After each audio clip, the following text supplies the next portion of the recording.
The University of Tennessee is a fantastic campus in the middle of Knoxville, which is at the foothills of the Smoky Mountains. It's a great place to live. It houses 7,000 students on campus. We have 29,000 students, of which 24,000 are undergrad. The rest are grad students. We have a staff of about 8,000. My name is Bill Strickland, and I'm the Director of Operational Services for Finance and Administration here at the university. I have several units. Some of them are the Vol card, which is our campus ID card, records management, central scanning, and campus vending. This project has been dreamed about or thought about for quite a while. We've had, over the years, and I do mean years, we've had different student committees come to us and tell us they wanted to do more with their phone. They wanted an app that would be able to function sort of like do some of the Vol card functions. CBORD called and gave us the opportunity to be an early adopter to this Apple solution. I went to executive management, laid out the plan. They bought in immediately, which that's always good. So once you had approval at that level, the trickle-down effect worked great, and then we didn't get any resistance. People jumped on board and did what they should have done.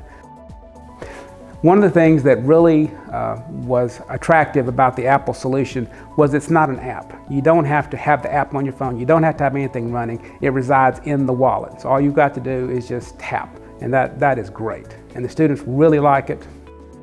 To get ready for launch, we actually developed a pilot group. We wanted to test things. Once we had enough readers deployed, I went to the Student Government Association. We also went to housing, because we know housing is going to be our biggest user of this product, and we knew that they had some OLs and stuff. We were in the summer, so there weren't a lot of students on campus. So we went there, and with SGA and with the housing, we had about 50 people in our pilot group. That number grew to 150 just by word of mouth. A student would see another student swiping their phone. They're like, "Oh my gosh, how are you doing? That's cool." So they would write me and go, "Hey, can I get in that pilot group?" And of course, we didn't turn anybody down, so we started adding them, and we did thousands of transactions. So come launch day, we really did feel comfortable that we weren't going to have any issues because it just worked. Launch day was incredible. We set up a tent during a very busy pedestrian walkway where a lot of students come through.